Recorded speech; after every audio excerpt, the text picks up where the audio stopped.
Estamos iniciando mais um programa Nosso Direito, que tem a proposta de discutir temas de interesse jurídico da nossa sociedade.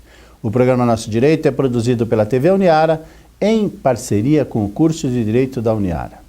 Muito bem, hoje temos a grata satisfação de receber, posso garantir, uma personalidade da Polícia Federal, Dr. Carlos Eduardo Miguel Sobral, ele que é delegado federal e é presidente da Associação Nacional dos Delegados de Polícia Federal. Dr. Carlos, seja muito bem-vindo. Eu que agradeço a oportunidade. Hoje moro em Brasília, mas sou daqui da região, sou de Taquaritinga, mas morei minha infância e juventude em Ribeirão Preto. É um prazer voltar à nossa querida região. Essa é uma grata satisfação para nós tê-lo aqui. Fala um pouquinho para a gente rapidamente da sua trajetória, como foi delegado, como chegar a presidente da Associação Nacional. Bom, eu tenho 14 anos de Polícia Federal, tomei posse em 2003, fui lá para Rondônia, passei 3 anos em Rondônia, cuidava de uma delegacia que tratava de assuntos eleitorais, indígenas, terras públicas. Foi uma época bastante interessante do ponto de vista de ganhar experiência, conhecimento, fora do nosso dia a dia, daqui da nossa região. Então, mas nossa carreira tem essa característica de quando a gente passa num concurso, depois a gente fica na academia de polícia durante 4 meses, aprendendo técnicas policiais, tiro, uma série de conhecimento relacionado à atividade investigativa policial. E aí, depois que acaba a academia, nós temos locais para escolher, normalmente a região de fronteira, que é onde começa a nossa carreira. Eu fui para Porto Velho e passei lá então 3 anos e depois, ao término desse período, fui convidado a ir para Brasília coordenar a área de crimes cibernéticos. Foi em 2007, passei 7 anos coordenando o enfrentamento aos crimes cibernéticos pela Polícia Federal. Então foi uma época bastante diferente, é um tema muito novo, ainda nós estamos construindo uma legislação. Tive a oportunidade de participar da CPI da pedofilia no Senado Federal para melhorar o Estatuto da Criança e Adolescente.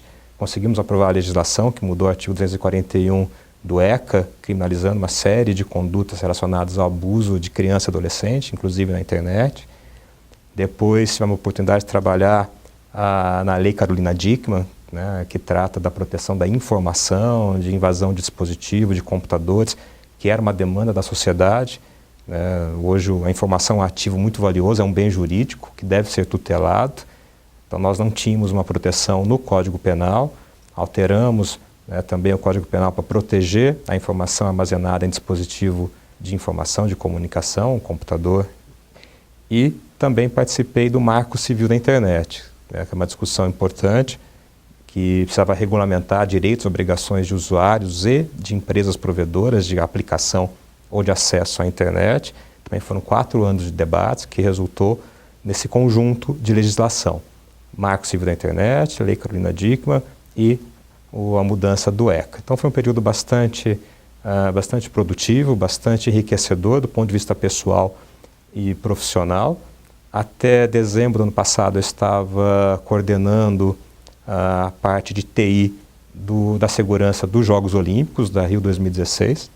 Era o coordenador-geral substituto de TI da Secretaria Extraordinária de Grandes Eventos e, aliado à atividade profissional, eu também passei a desenvolver uma atividade classista, porque nós entendemos que a Polícia Federal precisa de uma proteção, precisa de uma defesa institucional, num cenário que nós passamos a combater o crime organizado e a corrupção em uma escala nunca vista antes no Brasil, passamos a atingir pessoas detentoras do poder econômico, do poder político, e é evidente que quando uma instituição se coloca como uma ameaça a grupos organizados criminosos que dependem do poder para subsistir, para a sua permanência, passa a enxergar a instituição então como algo a ser enfrentado, e nesse cenário nós optamos também, e além da atividade profissional, com a atividade classista para defender a Polícia Federal. E em dezembro fui eleito presidente da associação, mandato de 2 anos, que se encerra no próximo dezembro. E hoje, a minha grande bandeira, a minha grande missão enquanto líder de classe é defender a autonomia da Polícia Federal, a autonomia orçamentária, administrativa e funcional, para que a gente elimine de vez qualquer risco de interferência política na atuação da Polícia Federal, que a Polícia Federal seja uma instituição efetivamente de Estado e não de governo. Nós não podemos ser conduzidos pela política partidária e sim pelos interesses nacionais como um órgão de Estado. Isso somente será possível de uma forma consolidada e permanente com a autonomia administrativa, funcional e orçamentária. Por isso nós estamos trabalhando para alterar a Constituição, através de uma proposta de emenda à Constituição, 412, que não é de hoje, era de 2009, mas está parada na Câmara dos Deputados desde 2009. A gente começou a trabalhar a nossa grande bandeira, conseguimos que fosse apresentado um relatório favorável na CCJ da Câmara agora em agosto. Foram pedidas audiências públicas. Dia 24 de novembro deve ser realizado um grande seminário na CCJ. Eu espero que seja um seminário muito produtivo e que leve a comissão a deliberar pela admissibilidade da emenda da proposta, da PEC 412, para a gente possa continuar discutindo esse assunto no Congresso Nacional e chegue à sua promulgação da PEC para que a Polícia Federal tenha condições no futuro de continuar realizando a sua missão constitucional da forma que realiza hoje e que nos levou a ser, se não a maior, mas sempre uma das maiores, das mais respeitadas instituições republicanas do Brasil. Então é com muito orgulho que nós optamos em combater a corrupção. Foi uma decisão da instituição, combater a corrupção, combater o crime organizado. Sabemos que isso, ele cobra um preço, o poder reage quando o poder, quando praticado de forma ilícita, reage. Nós sabemos disso, por isso que nós precisamos de blindagem institucional para continuar combatendo o crime organizado e a corrupção. Então essa é a nossa grande bandeira, a nossa grande luta. Eu só tenho a cumprimentá-lo por essa atuação e todos os seus pares, porque a gente verifica a grande importância da independência da Polícia Federal. Porque se não fosse assim, a gente sabe, a gente conhece esse país, a gente já vive aqui há algum tempo, né? Já saberia que as interferências externas iriam, que na verdade não é externas, né? São as internas, porque são os próprios que estão sendo investigados, que já iriam interferir, o que já se tentou, inclusive, né? O Lula mesmo, o presidente, buscou aí, chegou a circular que ele disse à presidente Dilma que ela estava muito mole com a Secretaria da Justiça, porque estava deixando a Polícia Federal fazer o que fizesse, né? E, na verdade, se não fosse essa atuação... Nós estamos vivendo uma realidade no país que, por mais incrível que pareça, deveria ser o natural. Então, nós deveríamos ter essa realidade já há muito tempo, que são as instituições funcionando. A polícia investigando, o Ministério Público processando, denunciando, e o Judiciário julgando, absolvendo, condenando, a defesa participando, tendo seus recursos, seus instrumentos de defesa e concluindo o processo. Isso deveria funcionar sempre. E quando as instituições funcionam, isso causa espécie a alguns. Alguns que achavam que a impunidade era que era algo para sempre no Brasil. E nós estamos vendo que não é, não precisa ser. Evidentemente que é um processo. Existe aquela cultura que, graças a Deus, ela está já deixando de ter a tanta importância que se dava, que só quem não tinha condição econômica é que acabava sendo preso, né? Então a Lava Jato trouxe diferencial. Primeiro levou para a cadeia grandes empresários, detentores do poder econômico, demonstrando que aquele sistema que foi criado de funcionamento do Estado, uma relação promíscua do setor público com o setor privado, não poderia mais acontecer. Deixa eu só colocar, levou a cadeia e manteve, essa é a questão. Porque muita gente já foi levada, mas essa é que eu acho que é o grande trabalho que foi feito. Que é o grande e o nosso receio é que aconteça no Brasil o que aconteceu na Itália após a Operação Mãos Limpas. Quando a gente acreditava que na Itália iria dar um salto de qualidade com um novo sistema político partidário, em razão da Operação Mãos Limpas, o que se viu lá foi um retrocesso. As instituições enfraquecidas, o parlamento voltando a uma relação promíscua, enfim. Então nós temos que ter muita atenção, muita vigilância para que a gente não sofra no Brasil o mesmo efeito que aconteceu lá na Itália. Então hoje a sociedade está atenta. Enquanto a sociedade estiver atenta, qualquer tentativa de enfraquecimento direto das instituições será denunciado e será combatido. Mas nós temos outras formas de enfraquecer as instituições, como, por exemplo, o corte de recurso, a vedação de concurso público, a vedação de abertura de novas unidades. Ou seja, você enfraquece a instituição ao longo dos anos. A Polícia Federal vem sofrendo esse processo. Nós denunciamos no final do ano, que a gente já estava num orçamento que era menor ano após ano. Em dezembro, o governo iria cortar mais 135 milhões, com um orçamento que é pequeno, cortar 135 milhões é muita coisa. Nós denunciamos, conseguimos recuperar o recurso, mas a verdade é que nesses últimos 5 anos a Polícia Federal vem sofrendo cortes orçamentários. E chegou-se à conclusão de que cortar o recurso somente não era suficiente, precisava intervir com pessoas. E aí houve uma situação inusitada, um ministro saindo, alegando que estava sofrendo pressão política para trocar o nosso diretor-geral. Entrou-se um novo ministro, a gente conseguiu fazer um movimento muito forte, mantivemos o diretor-geral, conseguimos reverter esse cenário de interferência, mas mostrou nossa fragilidade. Porque se não fosse esse momento de toda a sociedade atenta, poderiam ter trocado o diretor-geral, poderiam ter interferido nas operações, na Polícia Federal, ou seja, mostrou que nós estamos fortes com a sociedade, mas mostrou uma fragilidade que é quando a gente deixar de ser grande atenção, tiver outros problemas e vai acontecer, a sociedade cuidar de outros assuntos, nós podemos sofrer por causa da nossa fragilidade. Vamos para um breve intervalo, mas já retornamos.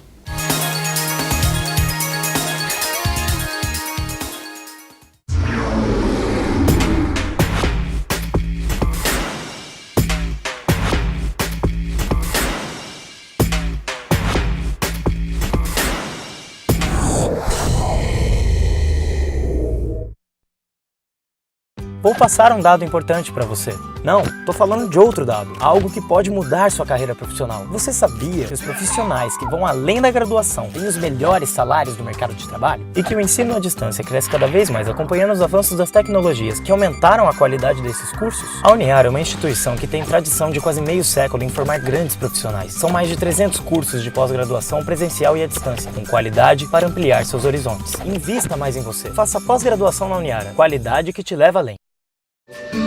Eu quis amar, mas tive medo.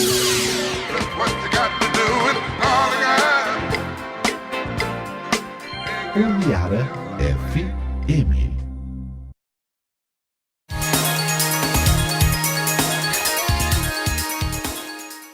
Estamos retornando com o programa Nosso Direito, hoje com a grata satisfação de recebermos aqui o Dr. Carlos Eduardo Miguel Sobral, ele que é delegado federal e presidente da Associação Nacional de Delegados da Polícia Federal.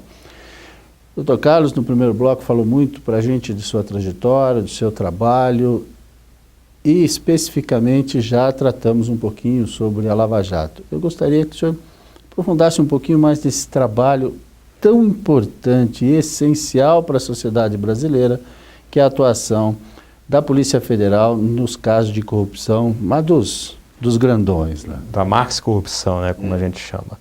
Bom, a corrupção no país, a Marx corrupção, a grande corrupção, ela está intrinsecamente ligada com o poder. Ela depende do poder, mesmo porque depende de altas somas de recursos que normalmente está ligado ao Estado. Então, o que nós enxergamos no Brasil é uma relação muito viciada da forma de fazer negócio público no país. Né? Que, na verdade, há dois lados que saem com vantagem e um que sai numa enorme desvantagem. Então, quando uma empresa faz um acordo com um agente público para desviar dinheiro para ganhar uma obra, prestar um serviço, na verdade, o dinheiro não é nem da empresa e nem do agente público. O dinheiro é nosso, da sociedade. Então, os dois lados se sentem vitoriosos, conseguiram arrecadar recursos, seja para sustentar partido, seja para uso pessoal, e um lado que sai extremamente prejudicado, que é a sociedade brasileira. Então, nós vimos que isso vem acontecendo, ou vinha acontecendo, em larga escala no país. Era uma regra a negócios públicos baseados em troca de favores, privilégios, preferências baseadas na remuneração extra, ou seja, baseado em recursos públicos desviados em forma de corrupção. Superfaturamento. Superfaturamento. Né? Quer dizer, aí eles são mestres para poder mascarar isso. Há uma enormidade de formas de você conseguir praticar, né, um desvio de recurso público. Desde a troca de material, isso hoje em dia é menos corriqueiro porque é facilmente detectado se o material era de péssima qualidade, deve ser outro, mas há outras formas, como o trabalho intelectual. Esse é mais difícil de mensurar, quanto vale um trabalho intelectual, quanto vale um trabalho imaterial. Então, há várias formas. E o que nós vimos é que isso vinha ao longo do tempo sendo enxergado como algo natural. É natural do grupo que está no poder ter as suas empresas de preferência, ter o seu grupo de preferência, esse grupo se beneficiar de recursos públicos e pagar uma taxa. Na verdade, não é pagar uma taxa, porque o dinheiro é nosso. Então, se a obra custava 100, ou o serviço 100, ele paga 110, ele tira 10 do público, nosso dinheiro, e dá para o agente público. Então, na verdade, né, os dois lados estão muito satisfeitos com o estado de coisas. E não era comum, até agora, o empresário pagar. Até o empresário também pagava. Às vezes se encontrava, detectava uma corrupção, se identificava a atuação de um agente público, ou servidor, ou um agente político, e essa pessoa pagava, o empresário ficava distante. Quando a Lava Jato inverteu essa lógica e trouxe para a responsabilização penal, e não só penal, mas também, com base na lei anticorrupção, a responsabilização das empresas, mostrando que, pela teoria do domínio do fato, pela segredo deliberada, aqueles diretores, executivos, presidentes das empresas serão responsabilizados pela estrutura corrupta montada na sua empresa, nós começamos a reverter esse quadro. Porque o empresário agora, quando for chamado a participar de uma negociata, ele tem que calcular o risco. Poxa, se eu pagar o que estão me pedindo, ou se eu participar dessa licitação viciada, eu vou ser responsabilizado. Vou ser responsabilizado criminalmente, a minha empresa vai pagar uma multa altíssima e, detalhe, vai funcionar o sistema. A decisão do STF recentemente de considerar como transitada em julgado a decisão após o segundo grau, isso é uma evolução imensa no sistema brasileiro. Nas principais democracias do mundo, a pena é cumprida após a decisão em primeiro grau, em algumas após o segundo. Agora, em terceiro e em quarto grau, como existia no Brasil, era só no Brasil. Então não fazia sentido nenhum. A pessoa já teve a oportunidade, foi condenada na primeira instância, absolvida, teve um segundo julgamento, transita em julgado e o recurso especial e extraordinário que tem natureza rescisória. Isso vai colocar na cabeça das pessoas, quando analisar o risco, de que é concreto e real a possibilidade dela pagar por seus crimes. Hoje, ela apostava, eu não vou ser identificado. Se eu for identificado, a investigação vai demorar, depois o processo vai demorar, e uma condenação em terceiro grau, quarto grau no Supremo, demora tanto tempo que até lá já esqueceram, já mudou, enfim, não vai acontecer. E quando a Lava Jato leva à cadeia grandes empresários, os maiores empresários do país, leva à cadeia políticos que já perderam o foro privilegiado, demonstra que a lei pode ser cumprida no Brasil. A gente pode ter um estado diferente de coisas, né, com a lei sendo observada. E o próximo passo, que eu espero que seja dado, é o fim do foro privilegiado para crimes comuns. O foro privilegiado para a proteção da manifestação de um parlamentar, isso pode acontecer, deve acontecer. Agora, em crime comum, o foro privilegiado é uma forma de impunidade. Por quê? Não porque os tribunais superiores sejam ruins ou menos qualificados, não é isso.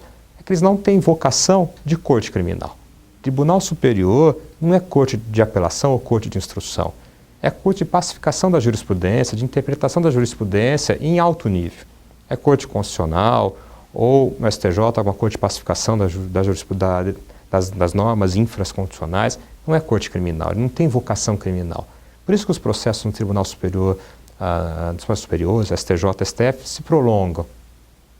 Tenta-se dar a um tribunal algo que não é da sua natureza. Então nós precisamos acabar com o foro privilegiado, nós precisamos que as penas sejam efetivamente cumpridas, nós precisamos demonstrar que a lei deve ser observada, no campo administrativo e civil aplicar severas punições às empresas. Nós vimos agora notícia da Embraer, que corrompeu servidores estrangeiros, uma licitação, salvo engano, no Oriente Médio. E o lucro auferido com o negócio foi de $5 milhões, Mas a multa foi de 200 milhões de dólares. Por quê? Demonstrando que não basta devolver o prejuízo. Nós também estamos acostumados no Brasil com a punição, com a devolução do prejuízo. A pessoa desvia 100 milhões, devolve 80 milhões, está punido. Não está.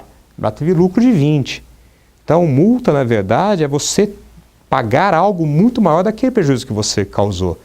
Então, quando isso acontecer no Brasil, de um contrato de 5 milhões, pagar uma multa de 200, a empresa vai calcular. Fala, não vou fazer. Não vou fazer, não vou aceitar participar da negociata e, principalmente, eu vou delatar. Eu vou levar as autoridades para que sejam punidas. Por quê? Se eu não participar, eu perco o negócio. Se eu participar, eu vou ser responsabilizado. Qual que é a minha opção? É não participar e levar o conhecimento das autoridades para que a gente possa adotar as providências para que no próximo negócio não seja cobrado nada, que não seja viciada a licitação. O senhor falou algo muito importante, que é como eu penso, de maneira geral, o direito penal. Se fala muito em diminuição de pena, menorização. Eu entendo que nós temos uma legislação muito razoável. O que nós precisamos é aplicar. Porque quando se aplica, como o senhor magnificamente explanou agora, ela tem resultado. Tem resultado. Às vezes a gente tenta aplicar remédio errado para uma doença que a cura era muito mais simples. O problema do sistema penal, penitenciário brasileiro, é que a gente não consegue ressocializar presos de crimes violentos ou crimes patrimoniais. Então é o furto, às vezes é o tráfico de drogas, é o roubo, a pessoa pratica 1, 2, 3, e aí vai para o sistema, quando sai, pratica de novo e volta para o sistema. Então o nosso problema é de ressocialização. No campo da corrupção, nós temos legislação. Nós temos a legislação da organização criminosa, nós temos a que criminaliza a própria corrupção, nós temos uma... Então, se nós aplicarmos a lei já existente aos fatos em apuração, não precisamos mudar a legislação. A legislação penal, ela está aí, ela funciona, mas nós temos que aplicar. Agora, se nós não conseguimos chegar à sua aplicação, aí nós vamos continuar mudando a legislação sem enfrentar realmente o nosso problema. Achando que as coisas vão melhorar. Esse é que é o maior problema. Achando que vão melhorar. Aumenta a penalização. Não resolve o problema. Não, não resolve. Sozinho não resolve. Não resolve. Nós não tivemos instituições para que consigam investigar, que consigam processar, e que consigam julgar, e principalmente num tempo razoável. Nossos processos não podem demorar 10, 15 anos. 1 ano, 2 anos no máximo. Em qualquer lugar civilizado do mundo é assim, é 1 ano, 2. Passou disso, já ficou muito tarde. Então não há por que demorar tanto tempo para a gente conseguir começar e terminar um processo da investigação, o trânsito. Então nós temos que fazer funcionar as instituições. E depois, se chegarmos à conclusão que a legislação é falha, podemos até mudar a legislação, mas nós temos que primeiro aplicá-las, né? Bom, estamos chegando ao final do nosso programa. Dr. Carlos Eduardo Miguel Sobral, foi uma alegria essa sua aula nos deu hoje. Quero agradecer demais também ao Dr. Fernando Augusto Bataus, que é o chefe da Delegacia da Polícia Federal aqui de Araraquara, ele cujo irmão já é juiz de direito na área civil aqui já há alguns anos, e então ele que chegou recentemente aqui em Araraquara, mas já está demonstrando um grande trabalho junto à Delegacia da Polícia Federal. Muito capacitado, muito qualificado e um grande chefe. Não tenha dúvida. E apenas para vocês terem uma ideia, antes de começarmos a gravar o programa, já começamos a desenhar aqui um seminário de palestras da Polícia Federal. Aguardem e verão. Dr. Carlos, muito obrigado pela presença. Suas considerações finais. A Polícia Federal fica à disposição. Nós gostamos muito do debate com a sociedade, é importante a relação com a sociedade e fica o convite então para nós fazermos nosso seminário sobre vários temas, crimes financeiros, crimes cibernéticos, corrupção, enfim, nós estamos às ordens da Uniara para a gente poder aprofundar nossas discussões jurídicas e melhorar, fazer um país ainda mais justo, um país ainda melhor. Muito obrigado, principalmente por ter se deslocado de Brasília aqui. Mais uma vez, quero deixar o meu grande abraço ao Dr. Fernando Augusto Bataus, o chefe da Polícia Federal, da Delegacia da Polícia Federal aqui de Araraquara, que viabilizou e que nos permitiu ter o contato com o Dr. Carlos e trazê-lo aqui. Estamos chegando ao final do nosso programa Nosso Direito, mas nos vemos a semana que vem.